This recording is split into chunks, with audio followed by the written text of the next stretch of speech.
Good morning and welcome to the August 4th, 2021 edition of Let It Be Known.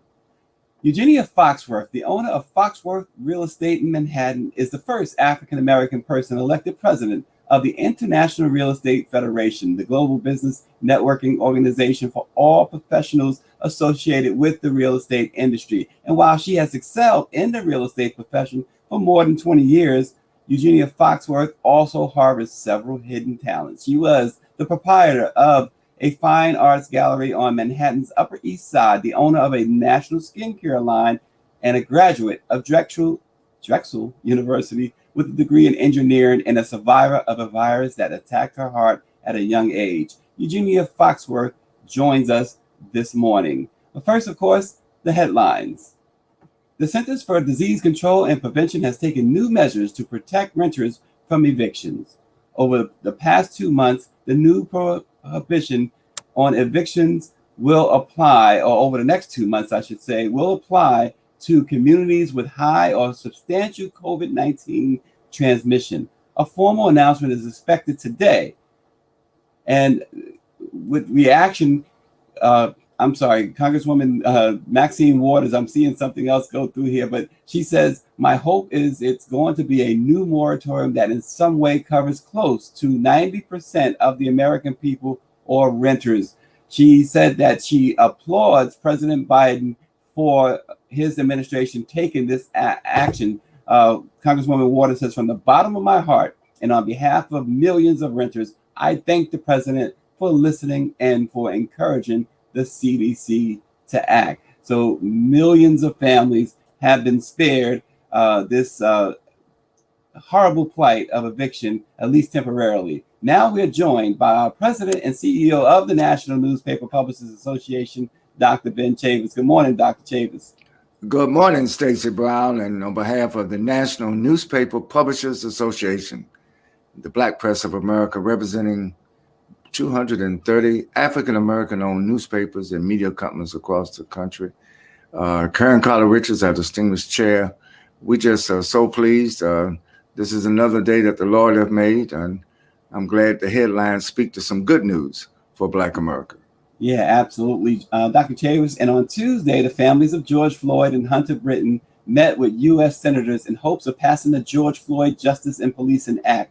Britton, a 17-year-old white male, was killed during a traffic stop on June 23rd by a deputy sheriff. The deputy involved in that shooting, Sergeant Michael Davis, was fired from the sheriff's office for a policy violation after County Sheriff John Staley said Davis did not have his body cam activated when he initiated the traffic stop, only turning it on after the shooting. The family of Britton hired attorney Ben Crump to represent them following the deadly shooting. Crump, of course, also represents the family of George Floyd, who died last year after Minneapolis police officer Derek Chauvin pressed his knee into Floyd's neck for nearly 9.5 minutes. Chauvin is currently serving a 22-year prison sentence after his conviction earlier this year. So, Dr. Chavis, we continue to see attorney Ben Crump in action, and he's trying to get pressure on Congress to pass the George Floyd Justice and Policing Act.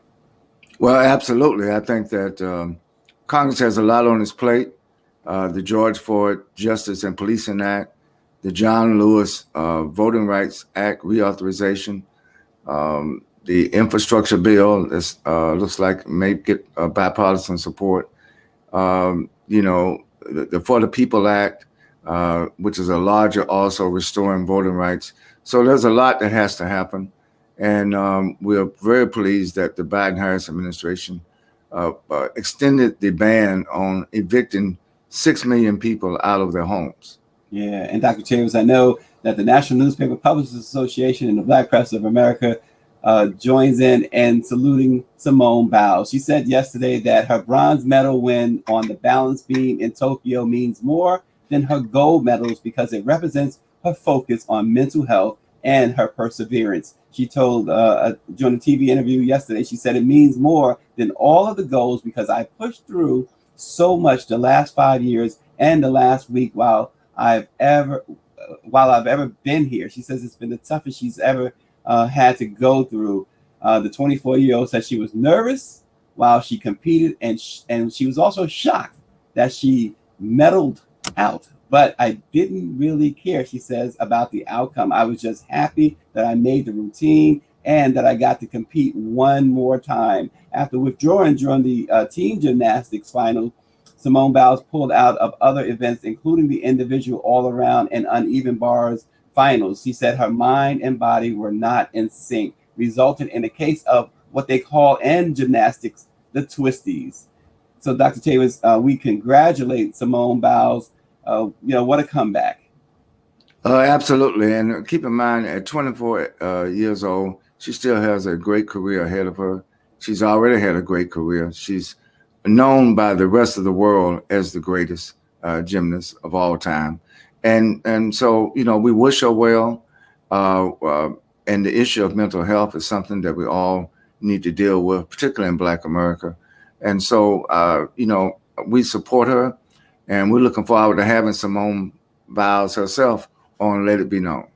Absolutely. And Dr. Tavis, in a thought-provoking one-on-one interview that you can see only at blackpressusa.com, Chris Miles, the Global Motorsport Marketing Advisor and Diversity Inclusion Strategist for ARDN and principal owner of Starting Grid Incorporated, provided his thoughts on the diversity initiatives created by the various motorsport sanctioning bodies worldwide. He was hoping to welcome a new generation of fans, industry professionals, and sponsors, but he dropped this bombshell. He says the NASCAR's Drive for Diversity program, which was started in 2004, has only yielded one Black driver. Miles says how sad it is that this program has been in existence for this long, where endemic and non-endemic sponsors have provided millions of dollars over that time span for this program to exist, and only one Black person has moved up to NASCAR's Cup Series. You can, like I said, you can read about that at blackpressusa.com. It's going to be a 4-part feature, and we get that from our Arizona informant publisher, Clovis Campbell. So a lot going on there too, Dr. Chavis. Well, yes, absolutely. And we thank Clovis Campbell, former chair of the NMPA and distinguished publisher of the Arizona Informant, for bringing this news, for bringing this issue of NASCAR to the NMPA. And of course, Bubba Wallace is an African-American star now in the NASCAR racetrack and performing motorsports. But we also, it opens the door for others. And so we got to keep pushing. Once we break those racial barriers, we have to keep the doors open so that all professional sports, including NASCAR, practices diversity, equity, and inclusion. Yeah, absolutely. And I want to say good morning to everyone watching on Facebook and YouTube, Twitter, and whatever platform you might be joining us this morning. Let it be known. Our guest this morning, real estate magnate, Eugenia Foxworth. I want to say good morning to Eugenia Foxworth. Good morning. Good morning. Good morning, Sister Foxworth. How are you? I'm blessed and wonderful. Thank you. Thank you for joining the Black Press of America. Yeah, absolutely. It's good to have you. And we want to start, Dr. Chavis, with Ms. Foxworth. She just got elected to a very prestigious position, the first African-American to hold this position. Tell us about it, Ms. Foxworth. I would love to. In 70 years, I am the first African-American to be elected as the president of the International Real Estate Federation. We're in 65 countries, and I think this election will enable me to help those within our community. So it was a blessing for me to be elected. I've been a member since 2003, and I was the president of New York, New Jersey, and Connecticut in 2005. Yeah, and Foxworth Realty or Real Estate is located in New York, correct? Yes, in Harlem.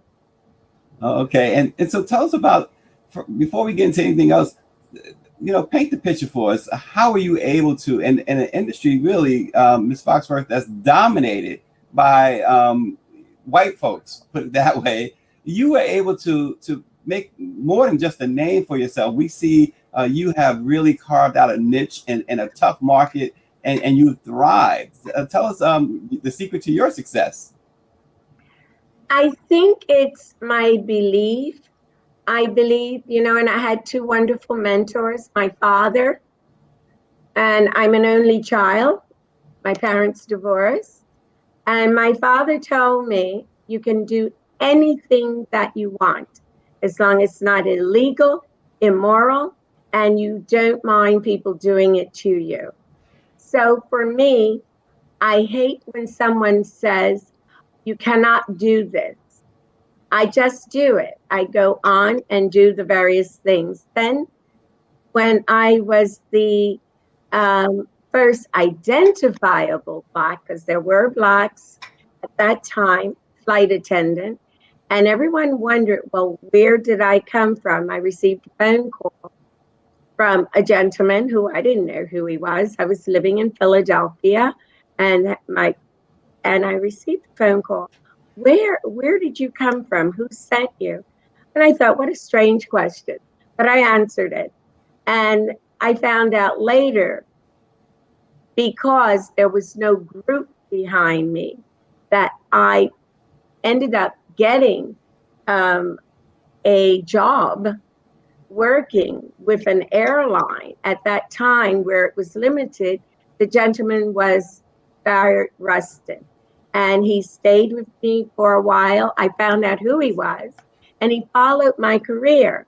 I mean, I did not know he was following it, but when I opened my gallery in New York, I did a benefit because I've always given back. Even as a child, I gave my toys and everything else away. And I was doing a benefit for the National Council for Culture and Art, and they were honoring someone. And I said, okay. And the someone was Alvin Ailey. And they were giving awards at Schubert Alley. And at the dinner, there was Barrett Rustin, and it was a rebirth. And because we lost touch with each other when I went to New York. So that's how I began. It began with being truly blessed, knowing that I would do things that I wanted to do. And those things led me into the direction that I went. Yeah, sounds like a great story. We appreciate you sharing it with the Black press. Ms. Foxworth, we know that these times are different times, right? We're in a pandemic. It's been a year and a half now, but the real estate market, though, it's for sellers anyway. We keep hearing it's such a seller's market. It's the rates are low, but the prices are kind of high. What makes this such a seller's market? I think because of the pandemic, the rates being low, people not spending money, and it's giving the opportunity those who have wanted to move forward before to do it.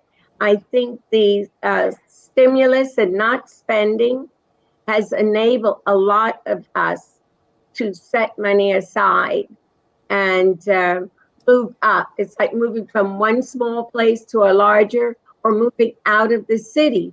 I think that the reason the prices are going up is due to the fact that those who are in the, as I know for in New York, those who are in the suburbs are really benefiting for it. Those who are in the Bronx are benefiting from it.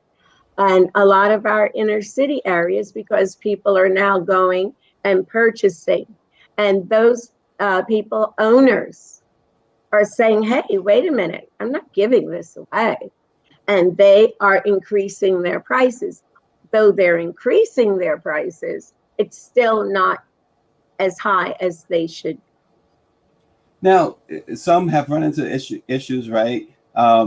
We hear that some are getting well over the value of the home. Now, that requires some other funding, doesn't it? Because if you're doing FHA or even conventional loans, right, they tend to go by the appraisal of the home, don't they?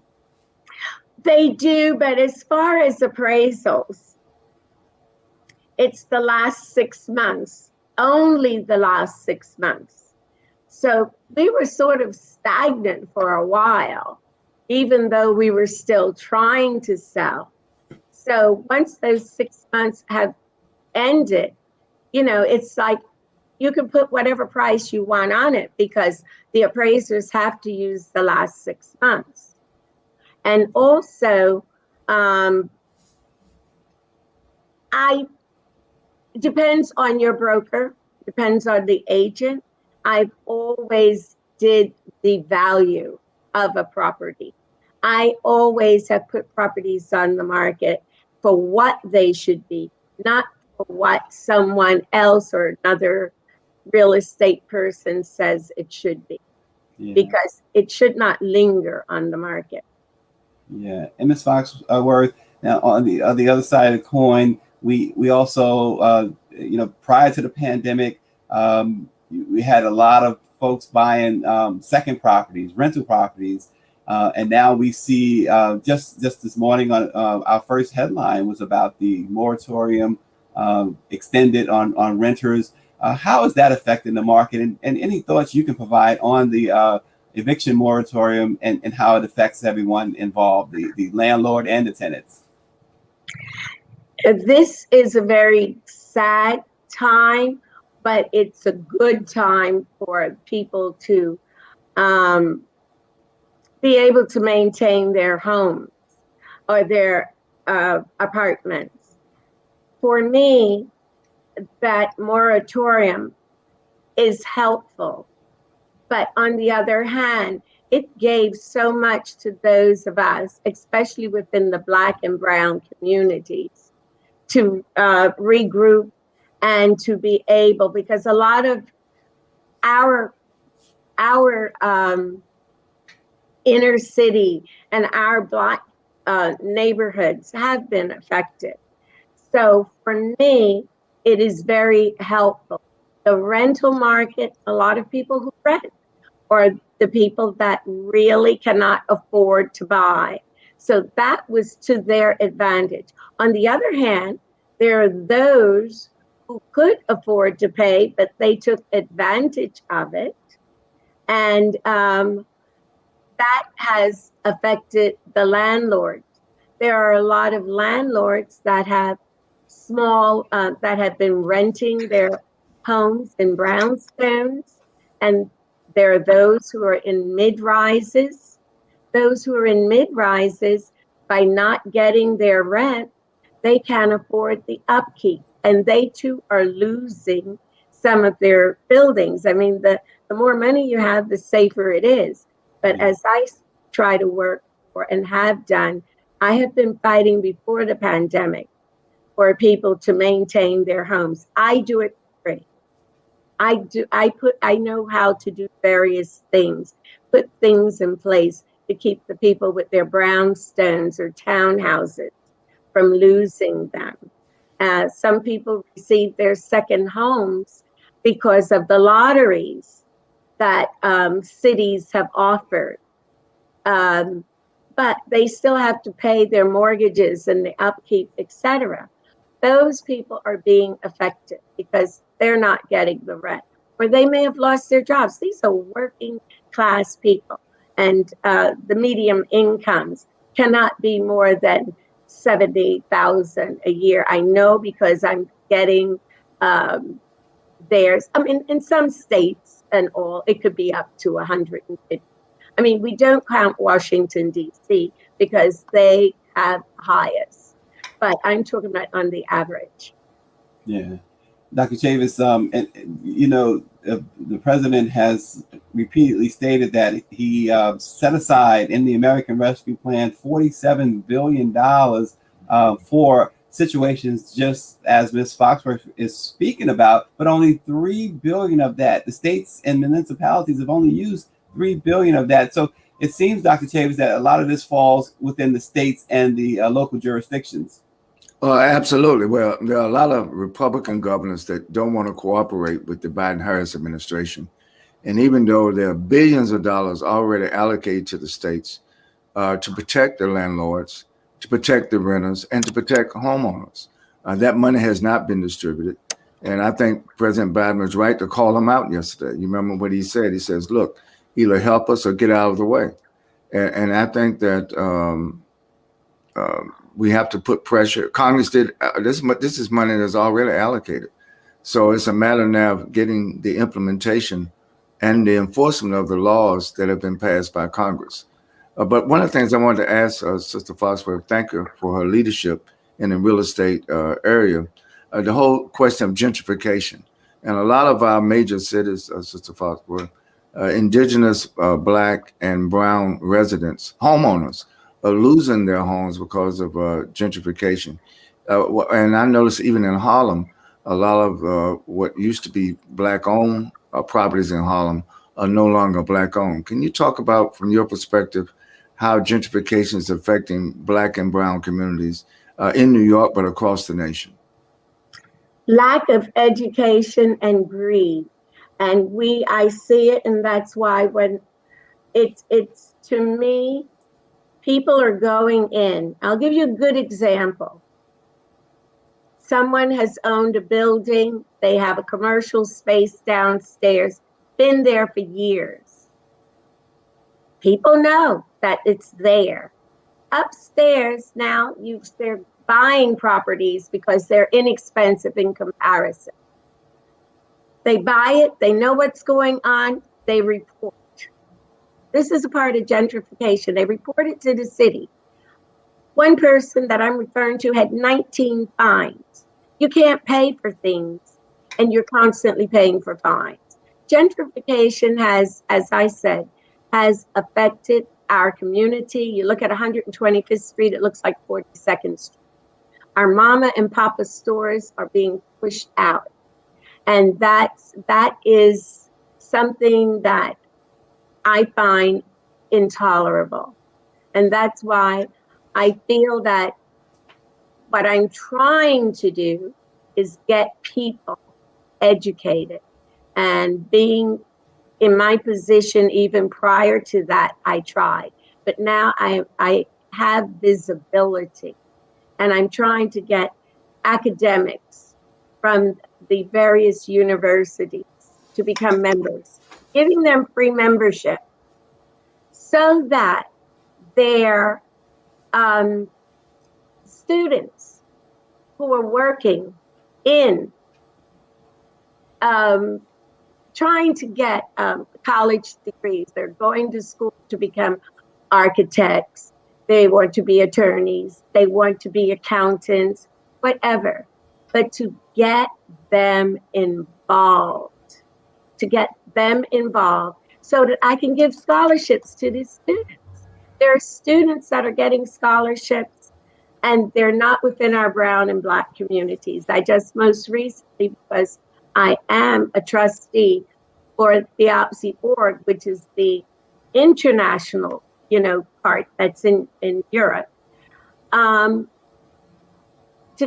now sent something out, and one of the young members was a brown person that got a scholarship to Columbia University.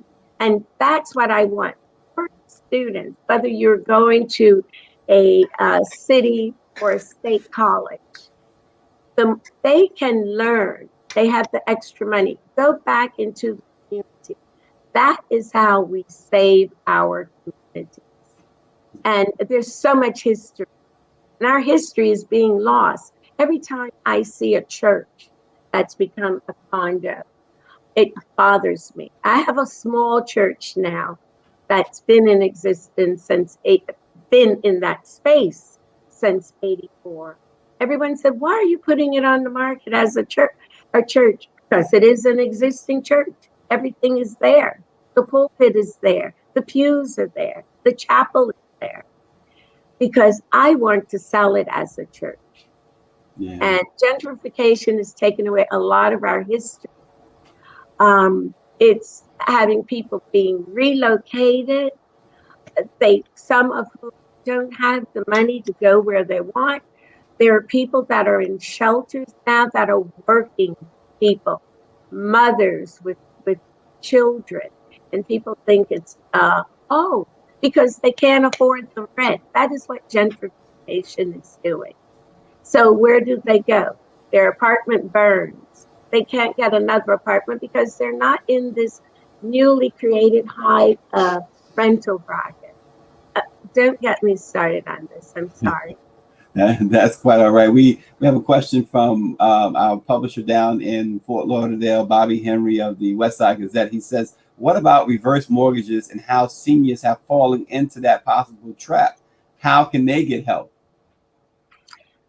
You know, this is why you need education. You need these brokers or agents and anyone in the field to tell them. Reverse mortgages, I don't know how you're going to, those who already have it, they're stuck. Okay? Those designer mortgages, they've only paid the interest. They don't own. I have a client who bought in 2007. I went to sell her home. She would not make more than $50,000. She has no place to go. Reverse mortgage.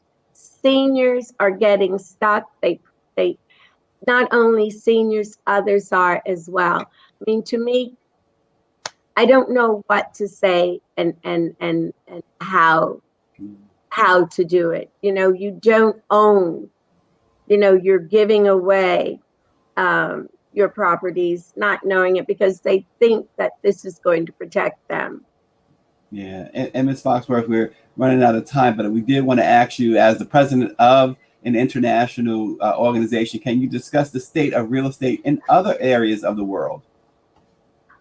Right now, I think we are a unique group. We've always been in the United States unique. Mm-hmm. At this point, I know that a lot of the my colleagues have not been saying that people are losing their properties, because in a lot of countries, it's home ownership. You know, it's not necessarily the apartments. In Singapore, for example, or Taiwan, Dubai, which everyone talks about, housing is different. They have housing that they've set up and people live within communities. I have not heard of anyone mentioning that their governments have given money to those who come in. There are a lot of people that have gone in, brown and Black people, into these other communities that are living not so well. Government hasn't given them anything when they were locked down. Not to my knowledge. If there had been, it would have been one of our Zoom discussions throughout the pandemic and continuing on, because our organization does affordable housing before affordable housing began. We build, and that is something that we do. We're involved with so much, and this is going back before I got involved in real estate. And we're fighting for affordable housing worldwide. That is a problem worldwide. We're all fighting for it in every country. Yeah. Well, Dr. Chavis, Bobby says we Black people need to invest in Haiti. I'm going to give you your closing thoughts as we have come up at the top of the hour. Well, again, we thank Sister Foxworth for her leadership. I do want to talk to you at another time about Barrett Rustin. He's one of the heroes of the civil rights movement. There are various documentaries being planned about his life, his legacy, but they're having a hard time finding people who actually knew or worked with Barrett. So I definitely want to reach out to you about that. But let's close on this point, that the greatest asset a person could have is owning property, owning a home, owning a business. And I think that in order for us to have Black wealth, we have to have Black homeowners, Black business owners to contribute to the overall wealth building in Black America. Yeah, absolutely. Dr. Chavis, as always, words of wisdom from a true OG. Thanks Ms. Foxworth, Eugenia Foxworth, Real Estate in New York. We appreciate you. Everyone, we appreciate you all for watching. And remember this, let it be known, just because your light flickers, it doesn't mean it's about to go out. We will see you tomorrow.